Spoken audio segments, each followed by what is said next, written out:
This video is brought to you by Atom Tickets, the ticketing app and website service that makes going to the movies as easy as a real easy to use app or website, which is what it is.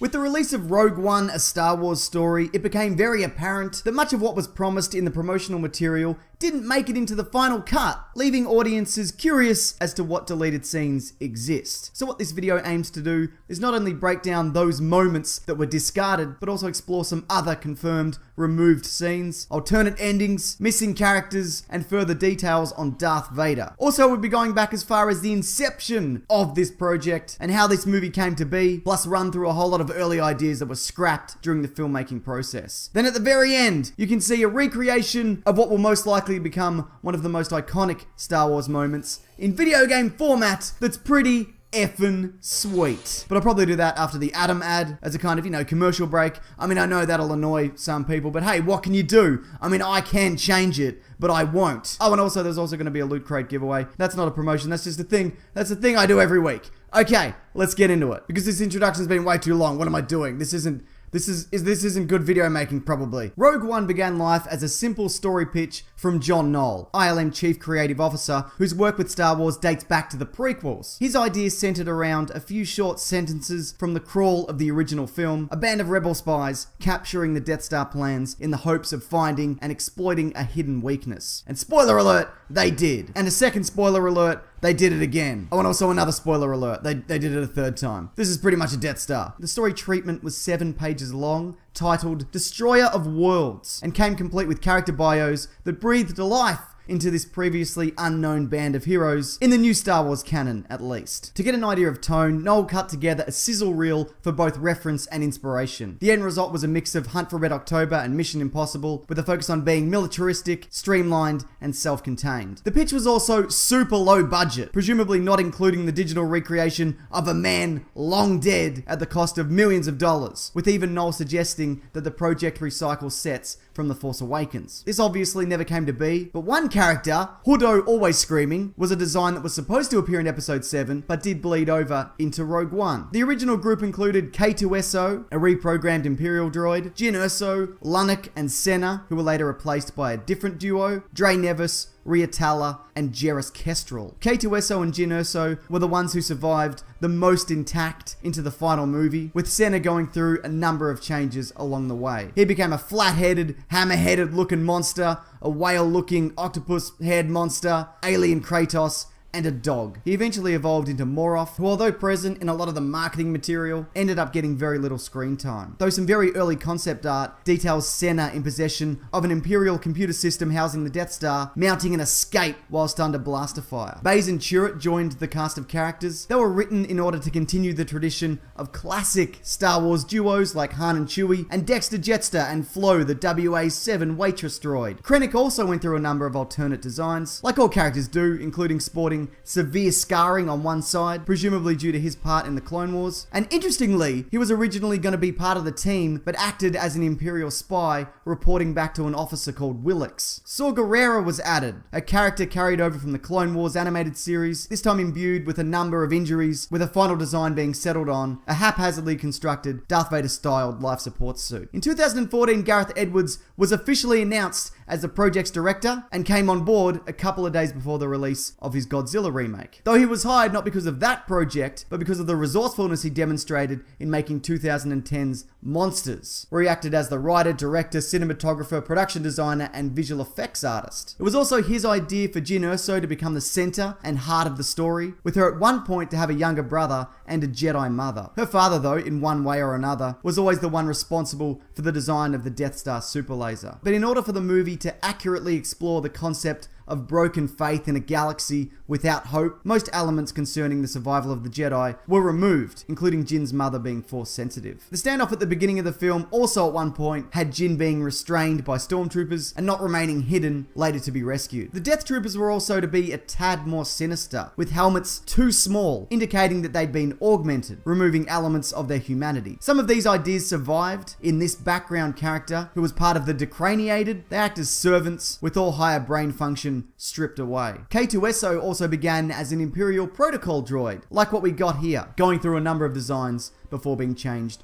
to a security droid. There was a black Imperial astromech droid, which a bit of a fuss was made over before release, but that didn't end up appearing for whatever reason. Probably a good one, I don't know. And on Jeddah, as what I presume is some kind of callback to the Dewbacks from A New Hope, stormtroopers are seen riding a local creature nicknamed the Jeddah Camel, which was also removed. The U-Wing went through a number of alternate designs, what seems like thousands, including being Z, Q, and R-Wings. The idea was to make something so cool that if you sat a toy of it next to an X-Wing, a kid would go for the U-Wing. It was thought initially that the ship was to be like the Millennium Falcon in terms of size, and even for it to have a smaller ship which would detach and land on the surface, much like how the Ghost and Phantom operate from Rebels. Slight variations on some of the worlds we saw also existed. Jeddah appeared more industrial and ravaged by mining, as did Scarif. Scarif was also to have housed the Death Star focusing dish and was to be seen raised off the planet and then installed into the space station. One of my favourite moments from the film was the inclusion of Darth Vader's castle on Mustafar, a place detailed to be extremely evil and uncomfortable, and yet the only location that Vader himself feels comfortable. The design for the Bacta tank went through multiple iterations, at one point for it to be looking over the lava field where he dueled and lost. Real bad. It was super embarrassing to Obi-Wan. It's also supposed to act as a day spa for Vader, a place he can remove his armor and replenish his ailing body. Sith artwork also lines the walls as a way to tell people like Krennic, look, I know you're important, but you're clearly not this evil. Also, deep below the castle is a natural cave of Sith origin in a lava field. Interestingly, when this area is described in The Art of Rogue One, it says, we don't see it right now, which implies to me that we may be getting more of this location in the future, perhaps even in episode 8 or 9. Also in the novelization of Rogue One, Varney, I don't know how you say it, his creepy assistant reminds Krennic as he's leaving that it's an honor to visit Vader's inner sanctum and not to tell anyone of what he's seen. Krennic is also left wondering if Vader is human at all, and that perhaps he's some kind of unidentified alien creature. He's not though, he's this guy here. There were 3 movies about him, you probably saw him. On the topic of the novelization, there's a number of notable additions. Not all necessarily deleted scenes, but they at the very least expand on what we got in the film. We know that 3% of the Imperial forces on Jeddah were left behind, obliterated when the city was destroyed, along with the little girl Jyn saves, whose final moments are detailed. The character of Bodhi Rook is fleshed out, saying how he first met Galen in a queue for food in a mess hall on Edu, and he finds common ground with K2SO as they both sport Imperial insignia, despite defecting from the Empire in their own unique ways. You also get to witness K2SO stalk and attack another KX series droid in order to download a facility map, which we only caught a glimpse of in the movie, and in his final moments before shutting down, he realizes he can survive another 43 days by rerouting power, but doing so would result in the capture of Jyn and Cassian, so he chooses self-sacrifice. Mon Mothma also gets a bit more play. It's made clear that she is the most wanted woman in the galaxy and was at one point pushing a Senate vote to demilitarize the Empire. That's before confirmation of the Death Star's existence is obtained. And in the final battle, Baze Metal Gear Solids a stormtrooper from behind some plant life, removes his helmet and smashes his head on a rock, killing him. I'm not sure whether this was included in the junior novelization. It's been reported that up to 40% of the film was reshot, and it's clearly a large amount considering what we saw in the trailers. Though that being said, that percentage is not confirmed. Plus, it's been said that 40% reshoots would mean adding the required special effects would be next to impossible. However, we know that director and writer Tony Gilroy was brought in to help streamline the reshooting process, and his salary was reportedly as high as $5 million. But here's just some of the material that we got that didn't make the final cut. State your name for the record. Jyn Erso. Forgery of Imperial documents, possession of stolen property, aggravated assault, resisting arrest. I rebel. Is that clear? Yes, sir. Good. Good. The captain says you are a friend. I will not kill you. Thanks. The power that we are dealing with here is immeasurable.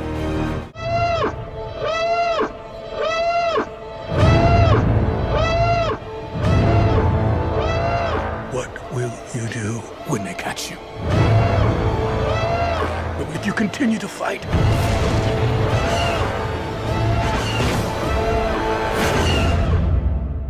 what will you become?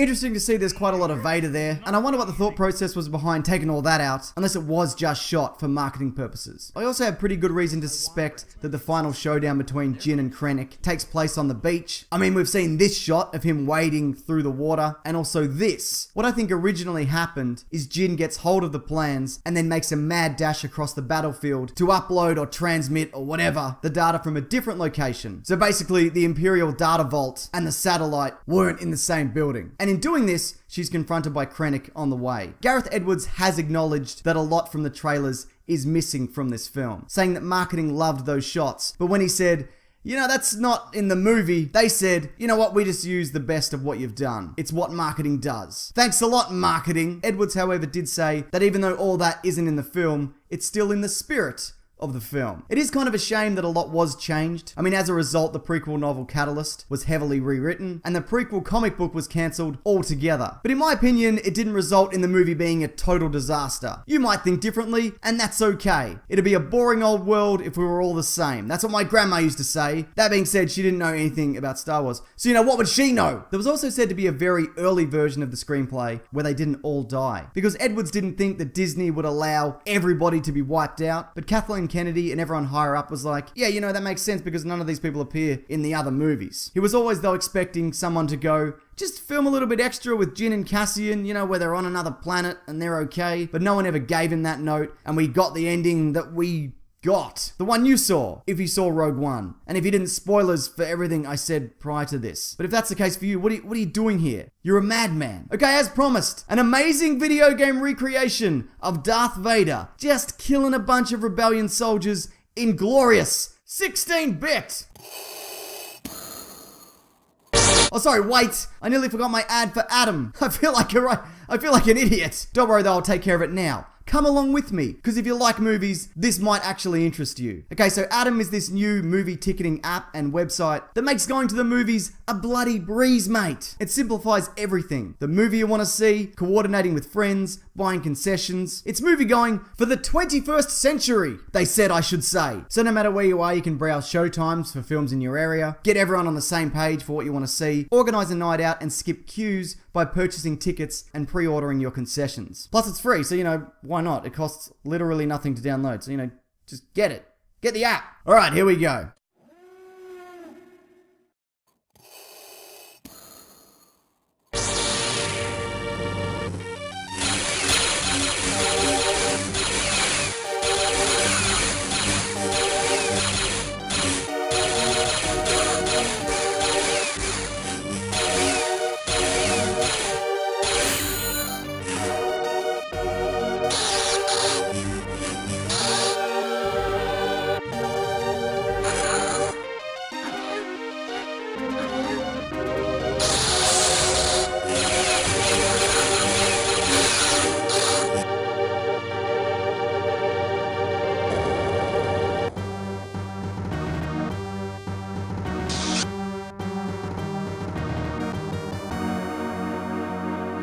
Amazing. And I can safely say that because I didn't make it. Alright, here's the winner of last week's Loot Crate. Just private message me these details on my channel and it's all yours. And if you want to win next week's box, just leave any comment below. Maybe something removed from Rogue One that you'd like to see resurface, or a scene you think could have been cut from the movie, or even an idea of your own which you have liked to have seen present in the film. And if you leave a like, I'd appreciate that. And maybe it'll help you win that box. That being said, I can't confirm whether you liked this video or not. You know, I'm not a wizard. Also, if you like Rogue One and Easter eggs, there's my incredibly extensive, probably too extensive video in that clickable link there that even works on mobile. And in the description below is my podcast, The Weekly Planet, where every Monday we talk about movies and comics and TV shows. And this coming episode, we're talking the best and worst movies of 2016. It's a great-ish time, depending, you know, on the week. And, you know, whether it's, you know, the kind of thing that interests you. It'd be a boring old world, though, if we were all the same. That's what my grandma used to say. She was pretty great. You probably would have liked her. But thanks for watching this. I appreciate it. Take care.